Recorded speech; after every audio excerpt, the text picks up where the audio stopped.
warahmatullahi wabarakatuh. Jumpa lagi di channel Teras Aswan. Oke, pada kesempatan kali ini saya akan melanjutkan materi PKWU. Kita akan bahas tentang ide dan peluang usaha. Oke, ini lanjutan dari materi yang sebelumnya. Ini adalah ide dan peluang usaha, kita akan bahas. Sebelumnya kita bahas dulu apa sih pengertian ide dan peluang usaha. Jadi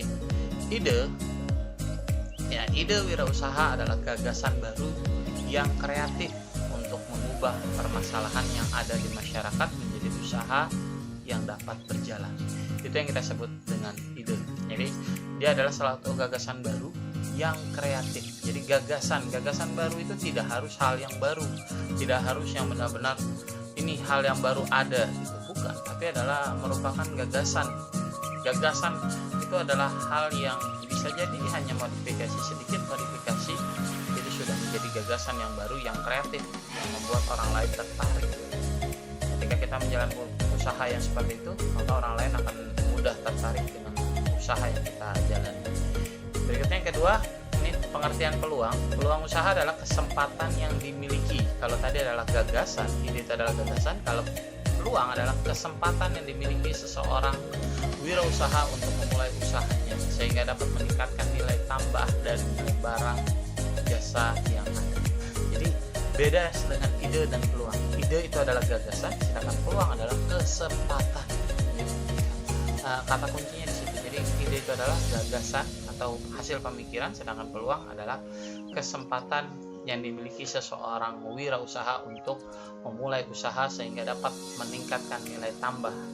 Oke, lanjut kita masuk ke ide wirausaha. Ide wirausaha ini adalah ketangguhan wirausaha itu sebagai penggerak ekonomi terletak pada kreasi baru untuk menciptakan nilai barang yang lebih. Oke, kata kunci di sini adalah nilai barang yang lebih. Jadi ketika kita dibilang punya ide usaha, punya ide wirausaha, berarti kita harus bisa menciptakan nilai barang yang lebih. Berarti nilai barang yang lebih ini tadi sekali lagi kata bukan hal barang yang baru, tapi melainkan barang yang sudah ada, tapi bisa jadi nilai barangnya itu akan meningkat.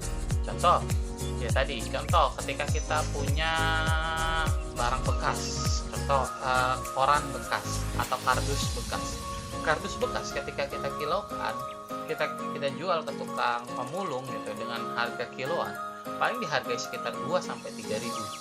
Tapi kalau kita mempunyai ide wirausaha, kardus yang tadinya hanya sekilo sekitar 2-3 ribu, kita bisa olah, kita bisa manfaatkan sehingga punya nilai tambah yang hasilnya mungkin bisa jadi 10 bahkan 20 kali lipat dari nilai jual yang tadi 2-3 ribu sekitar. Oke, jadi kita mempunyai ide usaha itu berarti kita bisa memanfaatkan barang sehingga memiliki nilai yang lebih baik. Oke, yang kedua, nilai dapat diciptakan. Ingat, nilai dapat diciptakan, bukan ditunggu. Artinya kita bisa menunggu nilai barang itu menjadi naik. Ya, tapi juga nilai itu bisa diciptakan dengan mengubah tantangan menjadi peluang. Oke, dengan mengubah tantangan menjadi peluang. Peluang dapat diciptakan melalui ide-ide kreatif dan inovatif. Ingat, peluang dapat diciptakan melalui ide-ide kreatif dan inovatif. Agar ide itu menciptakan nilai potensi atau peluang usaha, wirausaha perlu mengevaluasi resiko. Oke, jadi tidak semua ide yang kita punya lalu langsung kita jalankan sebagai wirausaha, tidak. Kita perlu melihat apakah ini resikonya seperti apa? Apakah cukup beresiko ketika kita menjalankan ide usaha seperti ini? Itu bisa kita evaluasi. Oke? Ada 3 resiko yang harus dievaluasi atau diperhatikan. Yang pertama, resiko pasar dan pesaing. Oke, kita lihat dulu pasarnya seperti apa. Apakah masih luas pasarnya menerima barang yang usaha yang kita lakukan? Apakah pesaingnya seperti apa? Persaingannya sehat atau tidak? Itu yang perlu kita lihat. Jangan lihat pesaingnya banyak atau sedikit. Jangan kita perhatikan, pesaingnya masih sedikit nih, masih punya peluang kita masuk. Iya, benar. Persaingan yang sedikit itu berarti kita memudahkan kita untuk masuk ke persaingan tersebut. Tetapi biasanya kalau yang persaingan sedikit itu pasarnya pun sempit sehingga makanya pesaingnya tidak terlalu banyak. Makanya di sini kita mesti lihat antara pasar dan pesaing. Dua-duanya ini hal yang harus seimbang antara pasar dan pesaing. Bisa jadi pasarnya lebar, pesaingnya agak banyak, tapi pasarnya lebar, nah berarti kita bisa masuk di sana. Dibandingkan yang pasarnya sempit, pasarnya sedikit, pesaingnya sedikit, itu repot kita masuk ke sana. Kenapa? Sudah ada pesaing, pasarnya sempit. Nah itu repot yang seperti itu. Berarti kita mesti lihat adalah pasar yang lebar dengan pesaing yang sedikit, itu yang harus kita masuki. Tapi kalau susah, berarti kita cari pasar yang lebar, pesaingnya sedang, gitu ya. Itu lebih mudah daripada tadi pasar yang sempit, pesaingnya sedikit. Itu lebih sulit dibandingkan pasar yang besar, pesaingnya besar. Itu yang lebih mudah. Oke. Lanjut, yang kedua, resiko finansial. Jadi kita mesti lihat resiko finansialnya, bagaimana keuangan kita, resikonya seperti apa ketika kita mengalami kerugian, seperti apa, itu mesti kita perhatikan. Oke, sekali lagi, evaluasi ini bukan berarti kita memundurkan ide kita, ide usaha kita sehingga kita mundur, bukan. Tapi resiko finansial ini dilihat itu ketika bagaimana sih secara finansial resikonya. Kalau kita modal kita hanya sekian, berarti modal yang seperti apa yang kita butuhkan, itu mesti kita lihat resiko finansialnya. Dan yang ketiga adalah resiko teknik kita berusaha, itu mesti kita perhatikan.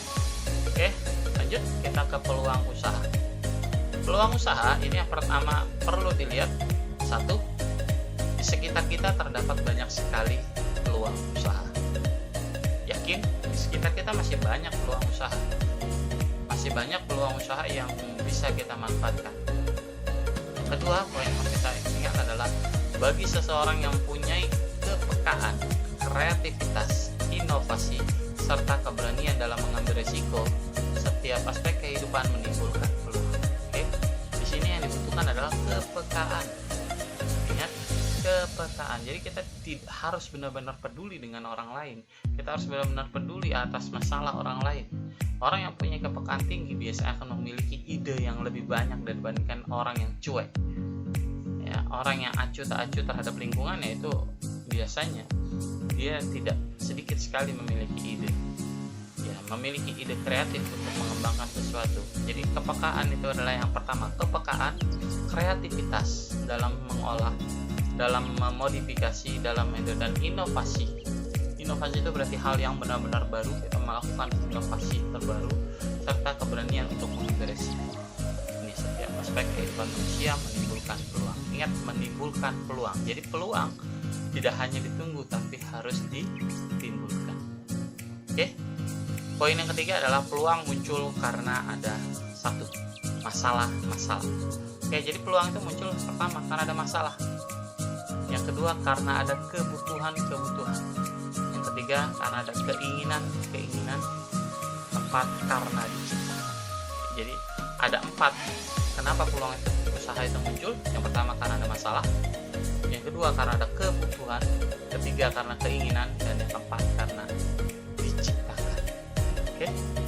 Sekarang bagaimana yang paling harus kita lakukan? Peluang yang mana yang harus kita tangkap? Ini tergantung dari tingkatan usaha apa yang mau kita jalan. Bisa jadi dari masalah, bisa jadi dari kebutuhan, atau dari keinginan, atau bahkan yang harus kita ciptakan hal yang baru. Oke, kita bahas satu persatu. Peluang yang muncul dari masalah. Nah, yang pertama, peluang muncul dari masalah itu adalah sebagian orang menganggap masalah itu adalah sesuatu yang menyusahkan. Kedua, merugikan. Ketiga, menyengsarakan. Dan yang keempat, memusingkan. Kelima, dan lain sebagainya. Jadi masalah itu ada bagi sebagian orang, dia menganggap berat punya masalah seperti ini, menyusahkan, merugikan, menyengsarakan. Bahkan sebagian orang akhirnya ketika melihat masalah orang lain, nyusahin aja, ngapain kita pikirin. Itu seperti itu. Orang yang seperti itu akan sedikit memiliki peluang. Karena peluang itu yang pertama adalah muncul dari suatu masalah. Jadi tadi harus memiliki kepekaan. Kita harus jangan menganggap masalah itu adalah sesuatu yang menyusahkan, yang merugikan, menyengsarakan, memusingkan, atau bahkan benar-benar gak ada gunanya masalah itu. Tetap masalah itu adalah sangat berguna ketika itu untuk memunculkan peluang. Sementara sebagian kecil orang berpikir lebih jernih dapat melihat bahwa setiap masalah pasti ada penyelesaian. Oke, di sini Setiap masalah pasti ada penyelesaian. Nah, penyelesaian itu apa? Sebuah peluang. Bahkan jika kita mau hidup lebih baik, maka akan selalu berhadapan dengan lebih banyak masalah. Oke? Jadi kalau hidup kita mau lebih baik, berarti kita harus menghadapi masalah yang lebih banyak. Oke? Yang ketiga, masalah dalam kehidupan, maka semakin banyak masalah yang diselesaikan, hidup akan menjadi lebih hidup. Hidup akan menjadi lebih hidup ketika kita menghadapi banyak masalah. Ketika kita sering menghadapi masalah tertentu, kita tahu jalan keluar apa yang harus kita ambil. Kita tahu jalan terbaik apa yang harus kita manfaatkan. Peluang apa sih yang harus kita manfaatkan? Itu ketika kita paham bahwa banyak sekali masalah yang pernah kita hadapi, kita akan paham bagaimana menyelesaikan. Masalah dan peluang.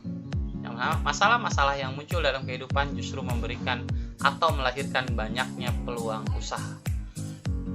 Kedua, sebab semua masalah memerlukan solusi. Tadi, semua masalah pasti ada solusi, makanya bilang masalah memerlukan solusi, alternatif pemecahan dan jalan keluar yang dapat memberikan nilai ekonomis bagi yang mampu menawarkan suatu kebutuhan yang ada. Yang kedua, ini peluang munculnya dari kebutuhan-kebutuhan. Setiap orang masih punya kebutuhan. Dalam kehidupan sehari-hari manusia wajib memenuhi kebutuhan hidupnya, baik kebutuhan dasar maupun kebutuhan pengembangan. Baik itu kebutuhan dasar maupun kebutuhan pengembangan. Kebutuhannya, kalau kebutuhan dasar itu apa? Sandang, pangan, papan. Itu adalah kebutuhan dasar dari manusia. Tidak ada manusia yang tidak butuh sandang, pakaian. Tidak ada manusia yang tidak butuh pangan, makanan. Tidak ada manusia yang tidak butuh papan atau perumahan. Jadi 3 hal ini adalah yang termasuk dalam kebutuhan dasar. Kebutuhan dasar manusia yang pasti semuanya butuh. Dan ada kebutuhan lain gitu. Kebutuhan dasar lain itu adalah pendidikan, kesehatan, hiburan, dan lain sebagainya. Ini juga kebutuhan dari sebuah manusia. Jadi selalu manusia membutuhkan ini. Jadi 6 aspek ini adalah kebutuhan dasar dari sebuah manusia, dari seorang manusia. Makanya 6 aspek ini adalah 6 aspek yang perlu kita lihat dari peluang usahanya masing-masing. Karena 6 aspek inilah yang memiliki peluang terus sampai akhir zaman nanti gitu.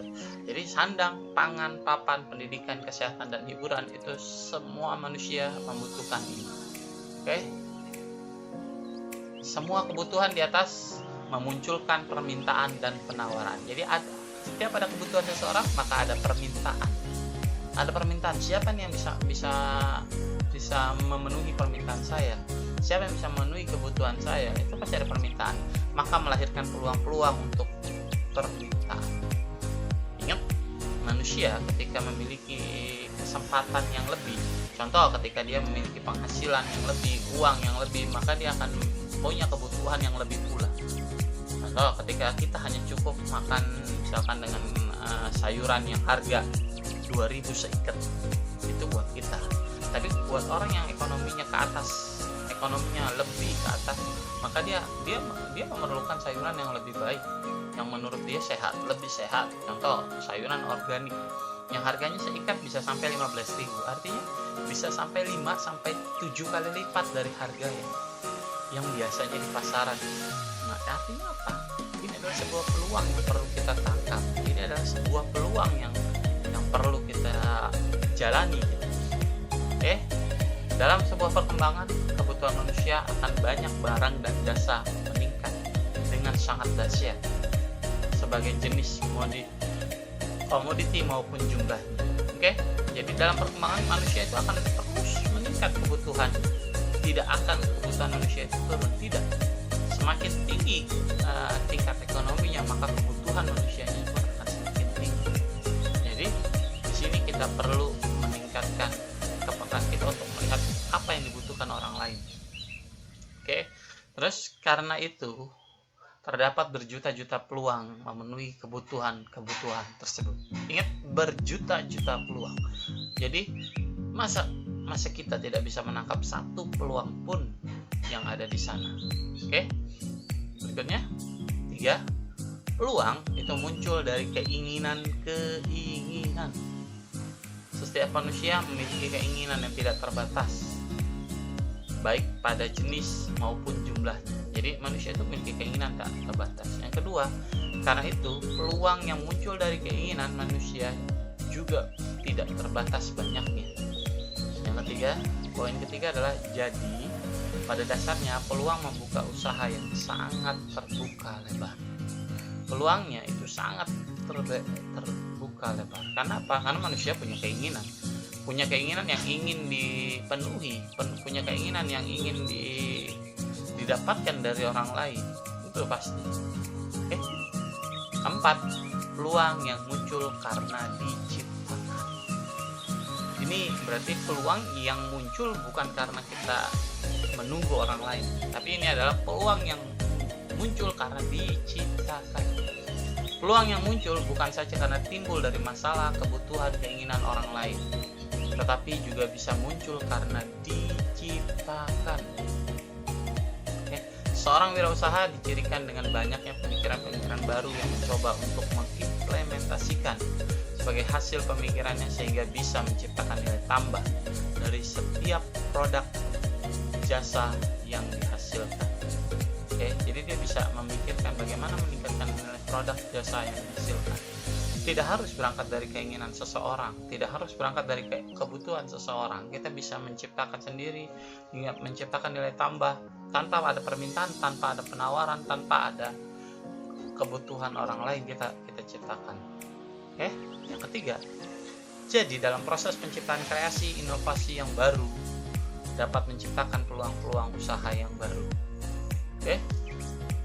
Pemberdayaan peluang, kita harus berdayakan peluang, segala peluang yang ada kita harus berdayakan. Pertama, masalahnya dalam pemberdayaan peluang, yang pertama, orang bodoh itu selalu menyia-nyiakan peluang. Jadi hanya orang bodoh yang menyia-nyiakan peluang, tidak ada orang yang pintar itu menyia-nyiakan peluang.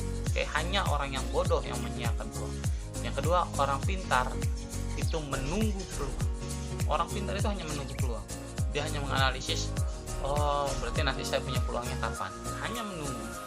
Tidak tahu kapan harus memulai, kapan harus merencanakan, itu tidak tahu. Orang pintar itu hanya menunggu. Yang ketiga, orang bijak itu mencari peluang. Orang bijak itu mencari peluang, dia cari peluang sebanyak-banyaknya. Tapi orang yang pintar dan bijak itu yang menciptakan peluang. Hanya orang yang pintar dan bijak yang menciptakan peluang. Jadi kita harus pintar dan bijak dalam menciptakan peluang yang ada. Karena tadi ingat, peluang ada juta-juta peluang usaha yang baru yang dapat kita lakukan. Jadi tidak ada alasan kamu menganggur, kamu hanya bersantai-santai, kamu dibilang apa, kau rebahan. Tidak ada lagi kata-kata seperti itu. Kenapa? Karena berjuta-juta peluang itu ada di depan kalian. Keberuntungan. Tadi banyak orang bilang, saya mah nggak beruntung. Ingat, keberuntungan itu menurut Peter Drucker adalah pertemuan antara persiapan dan kesempatan. Keberuntungan adalah pertemuan persiapan dan kesempatan. Itu namanya beruntung. Jadi kalau kita menyiapkan sesuatu tapi belum ada kesempatan, itu belum beruntung. Tapi kalau kita punya kesempatan tapi tidak menyiapkan, itu namanya juga belum beruntung. Jadi beruntung itu, orang yang beruntung adalah orang yang mempersiapkan dan memiliki kesempatan. Itulah yang disebut orang yang beruntung. Jadi kita jangan pernah ragu untuk menyiapkan, untuk merencanakan, memikirkan ide peluang apa yang harus kita lakukan. Itu dari saat ini, dari kalian mulai SMA, itu mulai kamu pikirkan, mulai kamu persiapkan, sehingga nanti ketika ada kesempatan atau peluang, kamu tidak lagi menyia-nyiakan keberuntungan itu.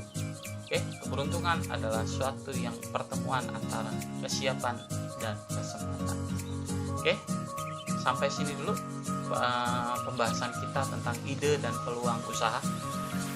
Kita akan sambung pada lain kesempatan. Dari saya cukup sekian. Assalamualaikum warahmatullahi wabarakatuh.